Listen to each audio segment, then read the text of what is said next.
Now we invite Dr. Santhosh, consultant in cardiac anesthesia, MGM Healthcare, for a case discussion on ECMO as a bridge to heart transplant. Over to you, Dr. Santhosh.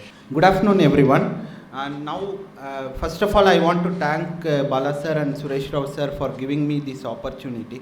I am going to present an interesting case done by Dr. Bala, where mechanical circulatory support and ECMO was successfully used as a bridge to heart transplant and post-heart transplant RV recovery. It was done last year during the peak of the COVID pandemic. This is a 14-year-old female child who was diagnosed as a dilated cardiomyopathy since 5 years of age. She was on medical therapy NYHA class 3 to 4 for the past 1 year. She also had recurrent hospital admissions 6 times since January, and she was managed every time with inotropes and non-invasive ventilation, and she was stabilized and discharged. Again within 2 weeks she got to get admitted. And when she came to us, she was on Intermax 2 on maximal medical therapy, and she also had renal and borderline renal and liver dysfunction. Her creatinine was 1.4 and bilirubin was around 2.1. So she reached us airlifted to MGM from Delhi. She was on dobutamine 5 mics, adrenaline 0.3 mics and milrinone. With that, her hemodynamics were maintained. She was conscious and oriented, but the peripheral pulses were feeble. After coming here, the necessary investigations were done, and she also had a problem with arrhythmias and managed with cordron infusion. The initial echo on admission showed a severe biventricular dysfunction with the ejection fraction of around 15, mild to moderate TR. The IVC was dilated. She also, this is the echo where both the ventricles were dilated, and she had severe biventricular dysfunction. A right heart hemodynamic study was done after admission, which showed a cardiac output of only 1.4 liters per minute. The TPG was 10 and her PVR was 6 Wood units. But she rapidly progressed to Intermax 1. She was in critical cardiogenic shock, and she also had a hemodynamic instability with increase in the vasopressor and inotropic support. So the family was counseled for mechanical circulatory device as a bridge to heart transplant. The cardiac MRI done 1 month back also showed a LV apical clot, and so she was planned for a BiVAD device. So this is the transesophageal echo on the operating room, where we can see severe LV dysfunction and dilated LV. There is also a small clot seen in the LV. Intraoperatively, after induction, she developed a cardiac arrest. So emergency sternotomy and open cardiac massage was done for 2 minutes.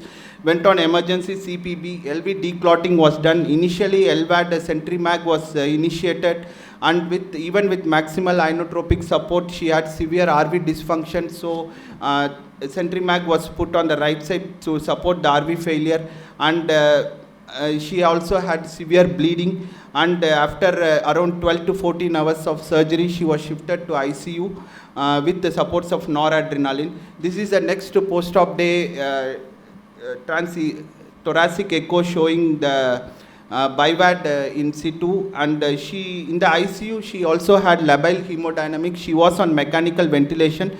She also suddenly developed seizures on the first post-operative day. Cause was not known. Emergency CT scan was done. There was no bleeding or infarct. She slowly developed low urine output to support the renal system. CRT was initiated on the 5th post-operative day. Simultaneously, she was also registered, and workup for heart transplant was done. This is the transthoracic echo on BiVAD support. On the 9th day, after the BiVAD support, a suitable brain donor was identified. She underwent high-risk transplantation on the 9th day post-BiVAD. So the heart transplant, it was a redo sternotomy. The donor heart had a mild concentric LVH. On cardiopulmonary bypass, the ischemic time was around 4.5 hours. After the transplant, weaning off was even with maximal inotropic support, she had hemodynamic instability. So she also had severe left ventricular dysfunction after heart transplant. So it was decided to initiate central venous arterial ECMO in the operating room. The same CentriMag cannula was used in the aortic and the venous drainage through the RA. And then she was shifted to the ICU with open chest in view of bleeding and with high inotropic support. Significant post-op bleeding was there, which was managed with blood and blood products and TEG every day. Then gradually she became stabilized on ECMO. The flows were able to maintain, and around 2 to 2.2 liters. The end organ functions were good. Neurologically, she was conscious. There was no deficits post-heart transplant. CRRT was continued even after the transplant since the urine output was low. Gradually, her ventricular function improved on central VA ECMO. On the 5th post-op day, she tolerated clamping of veno-arterial ECMO. The chest was closed on the day. Hemodynamics, still she required a significant amount of inotropic support to maintain the hemodynamics. But 8 to 10 hours after chest closure and removal of central ECMO, she went into severe low cardiac output state with significant hypotension, rise in lactate, and the CVP went up to 20-22. So it was immediately decided to initiate peripheral VA ECMO with in the left groin 19 French aortic cannula and 15 French venous cannula was initiated. Distal limb perfusion was done. After initiation of peripheral ECMO, she stabilized and the end organ function improved. Due to prolonged ICU stay, she had multiple setbacks of septic shock, which was managed with antibiotics also. On peripheral ECMO, gradually the ventricular function improved, the RV function slowly improved.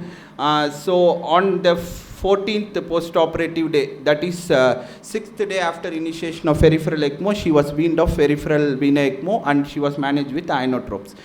She underwent significant rehabilitation in the ICU. She underwent percutaneous tracheostomy on the 16th post-operative day, and aggressive physiotherapy and nutrition was maintained, and she was transferred out of the ICU on the 45th post-operative day. This is a picture showing where she was made to walk and the physiotherapist working on her for the muscle mass and everything.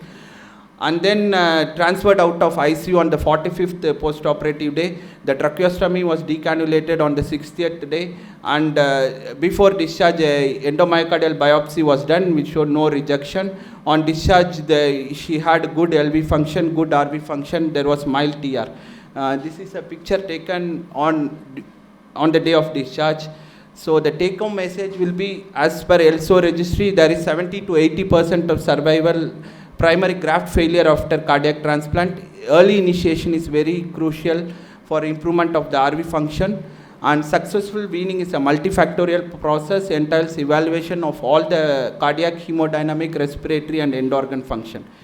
She came to us 1 year later last month for EM biopsy. The biopsy showed no rejection. The angiogram was also normal. She is now having a good quality of life, going to school. This was the picture taken last year. Thank you very much. Thank you, Dr. Santhosh. Your team has done very well.